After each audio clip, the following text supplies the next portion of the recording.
Okay, I have just made myself this cup of coffee, so it is literally steaming. So I have two goals. One, don't drink this too fast and burn myself. And two, don't spill this on myself like I've somehow been doing for the past few videos. I make it 13 years with barely any spills, and then suddenly every time I sit down to film, I'm spilling. Hello and welcome back to my channel. If you have been here for a while, you have definitely seen at least a video or two, or 10 or 12, about language learning. It's one of my favorite things, and in fact I've documented a ton of my language learning journey on this channel, not even intentionally. It's just that a lot of things have happened over the past 13 years since I opened my channel. When I first started vlogging, I spoke a little bit of Spanish, but that was about it, and I hadn't even touched French yet.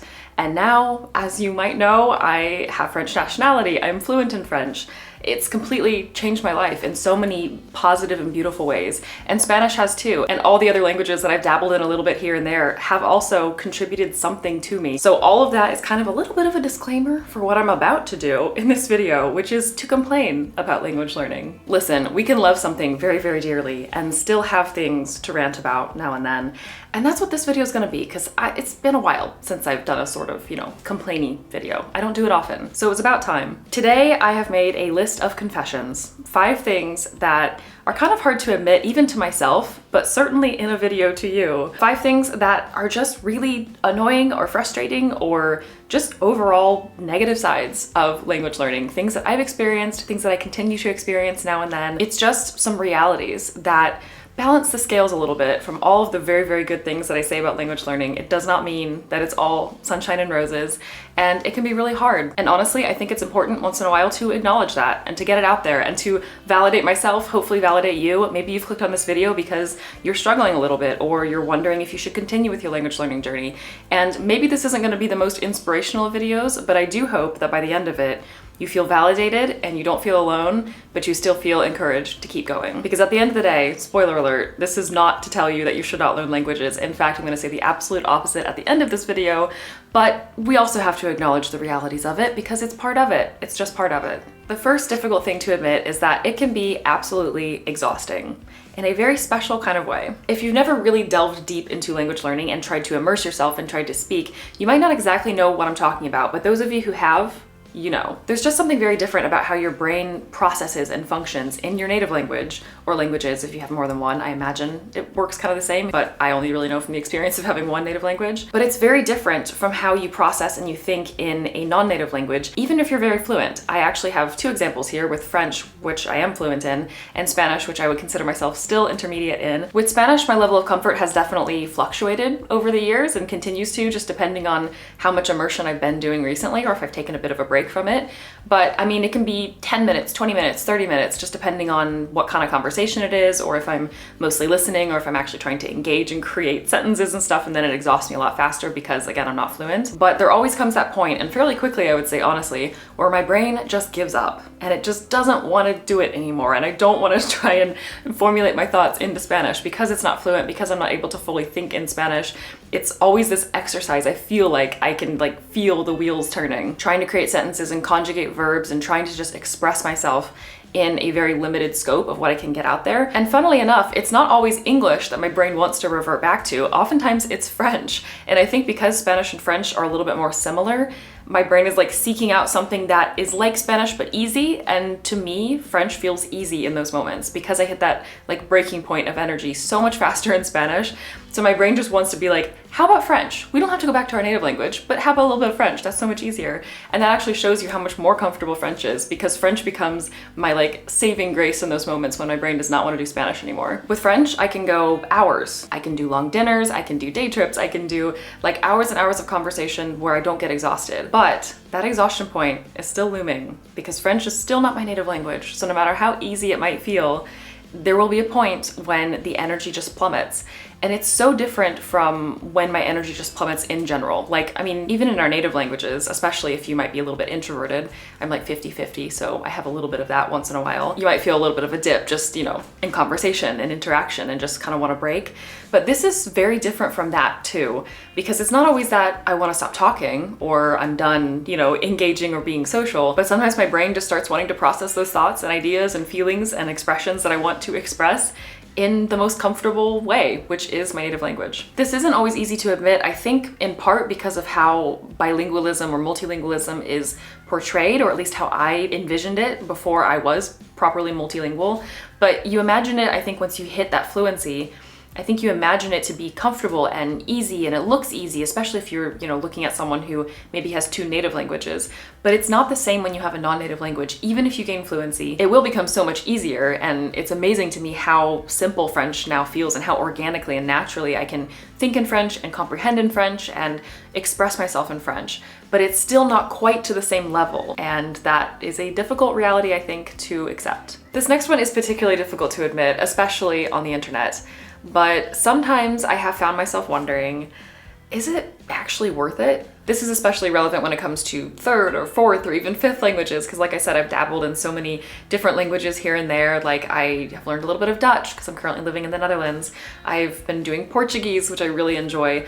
But even, I will admit, I've had this thought with Spanish before when I'm studying or when I'm trying to do something, and especially now that I have that comparative ease in French and I realize how much I'm lacking in my Spanish, sometimes I will think, am I wasting my time? Am I ever gonna get there? I've said for so long I want to be fluent in Spanish. I've never really put in the time and energy. I've always focused it elsewhere.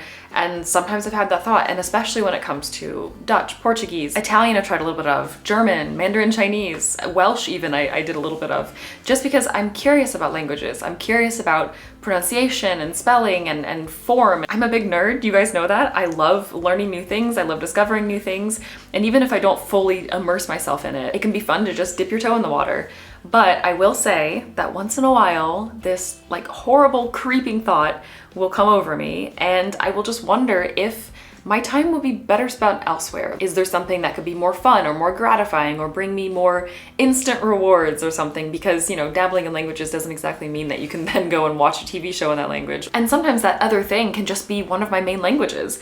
Like if I'm doing Portuguese, sometimes I think, should I actually be focusing on Spanish? Would that be a better use of my time? Sometimes when I'm doing Spanish, I think maybe I actually should be like looking up more things in French and continuing to expand my vocabulary and my abilities, delve into a new subject or theme or just realm of vocabulary and expressions that I've just never really explored with French, because there's always so much more to learn. But at the end of the day, while those things are important, and I continue to keep French as my primary and Spanish as my secondary, and all the other languages really are just dabbling at this point, but none of them are a waste of time. Every single moment that I spend with language learning in general is opening my mind to something new, is introducing me to something that I didn't expect.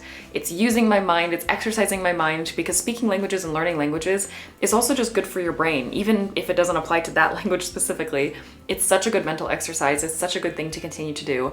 So nothing is a waste of time, but sometimes that thought is still there. Another reality of speaking another language, for me at least personally, is that I can sometimes find myself feeling the need to prove myself. This happens especially with French, and I think it's because I am fluent, because I have nationality, because I take a lot of pride in what I've been able to do and accomplish in French and the level that I've been able to gain, and it's, self-taught, which is another thing that I think is something to be proud of. But then I think it also might be part of the reason why I feel this sometimes. I don't have, credentials. I don't have a diploma. I don't have a certificate. I haven't taken one of the standardized official tests to really prove myself on paper. I have taken actually some standardized tests. That's not completely true, but they weren't super in-depth. They were just for my nationality. And before that, I had to take one for my carte de résidence in France. But for the carte de résidence, it was literally a pass-fail if you have B1. So it didn't actually tell me what my level was. And then the one for my nationality was basically the same test, but a little bit longer, and it did give me a grade, but it doesn't really cover the extent of my French and what I can do. But in my brain, I think because I don't have a diploma, because I don't have something that I can put on my CV to prove to people that I can do French, even though I can just prove it to you by speaking to you, I think it does contribute to this need to prove myself, this feeling like I really want to show you what I can do. I guess I'm just like a lifetime overachiever, and I just want people to know sometimes. And it's not all the time, but sometimes I think I do. Like I feel scared to make a certain mistake or to kind of get stuck or something, because I really do want to show people every time I speak French what I can do in French. It's not every time, but sometimes I feel like I don't give myself the ability to make mistakes or to have even just a bad day. Sometimes you have a bad day and you can't express yourself well, and it doesn't reflect on your overall level. And those can happen with your native language too, but if you have a bad day or a bad moment and you say something silly or you can't quite get words out in your native language, no one is going to be like, well, she doesn't actually speak that language. They know it's your native language. They understand it's a brain glitch. Sometimes it happens. But with a foreign language, and this is mostly in my head, it's not something people put on me, it's something I put on myself, that if I have a bad day or if I have a moment where I do something or say something embarrassing or don't understand something that I feel like I should have understood, it can feel really crappy. And it's definitely a very different feeling from the feeling you get when you don't manage to communicate effectively in your native language or when you make a mistake in your native language. And I don't think that's something I'm ever going to be able to fully shake. Obviously, as I get more confident, which, I would have thought by fluency, I would have been fairly confident, but I guess it's another pitfall, pre-fluency, what you think fluency will be like. And then when you get there, you always realize how much more you have to learn. But it's never going to be the same as my native language. I'm never going to stop, I think, being hard on myself in moments. I am working on it, but it's just a reality, I think, of speaking a different language, that it can be easier to fall into those traps of, judging yourself in a different way than what you might with your native language. Kind of in the same vein, another thing that can be very difficult to accept is that no matter how comfortable I might get in my non-native languages, I will never be quite as comfortable as a native speaker. And that can be isolating sometimes. As I've progressed with Spanish, but especially with French, I've made, a ton of friends. I have French family, all of my in-laws. I watch a ton of content creators and, vloggers, YouTubers, people online, and media also in Spanish, but especially in French. I really have an entire part of my life dedicated to these spaces, and I feel as at home there as I do in a lot of the English spaces and the Anglophone spaces that I've, created and become a part of over the years. But no matter how comfortable I might get, and even if I don't think about it 9 times out of 10 or even 99 times out of 100, there will be moments when I'm, with these friends or watching these content creators when something will just remind me that I'm not quite like them. There is something setting me apart. And that crops up in weird ways sometimes. It can be simply that someone just starts talking way too fast and you were following fine and you felt a part of the group and everything was going just fine. And then suddenly someone gets a bit excited, or maybe there's some, noise happens or something and you have trouble hearing, and everyone else can understand because it's their native language and it's just that little bit easier, but I lose the thread. Or maybe somebody uses a word or an expression or something that I've just never heard before, or they make a reference. This happens so often. Someone quotes something or makes a reference to something that, is something in culture that I've just never experienced. I missed that wave when it was popular for, half a minute. Or maybe it's something from their childhoods. If everyone else kind of grew up with the same media and culture, they might reference something that they haven't thought about for 15 years, and then they reference it and everyone laughs or everyone gets it. And I'm just reminded in that moment, I'm different. And that's okay. And it doesn't have to be a problem. We're all different in some ways, but it can be frustrating when that difference hinges on something that you've really spent a lot of time mastering and getting better at, and you feel maybe really good in the moment until that little pin drops. And maybe nobody else notices. Maybe you're the only one who notices. Or maybe if you have to ask them to repeat or something, nobody cares. Nobody, it's not a problem. Again, it's mostly in my head, I think, in these moments. And if it is with the other person, usually it's not in a judgy way. It's just, they might remember, oh, she doesn't get that because she didn't grow up with watching that show or something, and then they explain it, and it's not a problem. But it can be a little bit demotivating sometimes, or just, isolating in some ways. It can make you feel a little bit like an outsider. This only really comes up with French, because with Spanish, I've never gotten to a point where I think I expect myself to feel comfortable. I'm not fluent, so I don't feel like I should fit in fully, so it's okay. In my head, it's okay that I feel different or I miss things. It's normal. But with French, because, I am French, I have nationality, and I've been married to a French person for so long, and I've been part of a French family, and I am so close with some of my Francophone friends. So it feels unique, a unique kind of weird, I guess, and hurt in some ways. Honestly, let's be real, that, there's still gonna be stuff that kind of just goes over my head, and I have no chance of preparing myself for all those scenarios, because every one thing that I learn, there'll be something else coming around the corner to learn. And that's exciting most of the time, but it also can be kind of a difficult pill to swallow. It's just a bit lonely sometimes. Finally, the last thing on this list is probably the most annoying because it's just the most untrue. But there are days when I feel like a total beginner, even in my most advanced languages. Of course, these are gonna be your low morale days, your low confidence days, maybe just a bad day in general. You didn't get enough sleep, or you made a really bad mistake either with that language or with something else. Something has just caused your confidence to plummet, which does happen from time to time. And then the littlest thing, the tiniest mistake or the tiniest misunderstanding or the tiniest little, even just hiccup, something makes you stumble.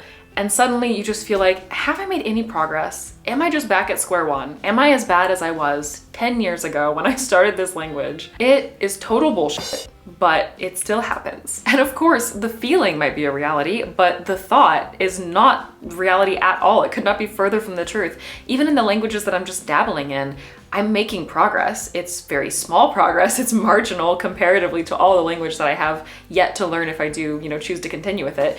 But I'm making progress. I'm not backtracking as I'm learning that language or studying or even just, again, dabbling. But it's especially not true with my Spanish, with my French. In some ways, I think my Spanish can feel like that because when I was taking classes back in the day in university, I was obviously studying and putting in a lot more consistent time with Spanish.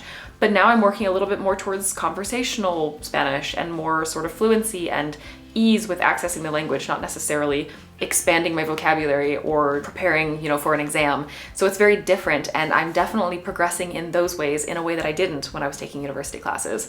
And with French, it's laughable. Like sometimes I think I've not progressed at all, since back in the day when I first moved to Paris. And then I go back and I watch like the first video I ever made in French on my channel, which I'm very proud of, by the way. I'm not like dissing myself, my past self, but I've definitely made progress. Like I have definitely made progress. And it's so obvious from the outside, but especially from the inside, remembering how I felt recording that video as opposed to how I now feel in French, how I can just flip on a French show or a French, vlogger and not really think about it and just be listening while I'm cooking or whatever. And I don't need the cues of watching them. I just understand. And that's just not something I could do back in the day. So it's very, very far from the truth. And I know it. And yet does not mean that I don't feel the feeling sometimes. And it is very annoying to admit out loud to myself and to you that it still happens and that it probably will continue to happen from time to time because that's just the reality of it.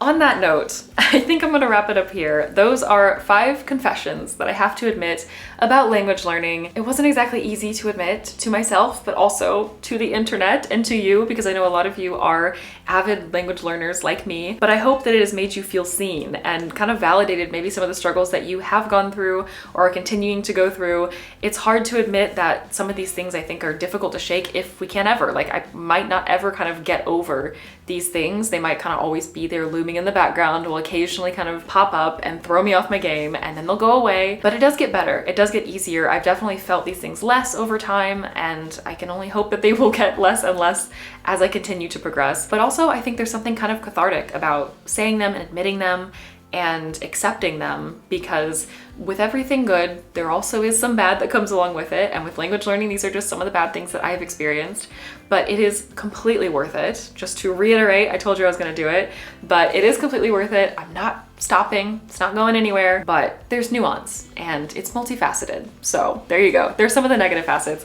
and I'm sure my next video will be more about the positives because they definitely outnumber them. So if you're interested to see more videos about language learning and all the other nerdy things that I like to talk about on this channel, then make sure you're subscribed. Make sure you give the video a like if you enjoyed it, and let me know if there's anything more that you want to see in particular. And actually, no, scratch that. Let me know what your confessions are. If you share some of these concerns and these obstacles with me, if maybe there's something else that has been bothering you, get it out in the comments below. Blow off some steam. We will all be here for each other to support each other on our language learning journeys. Thank you so much for watching as always, and I will talk to you very soon in another video. And I am very happy to say that I have not spilled my coffee this entire video.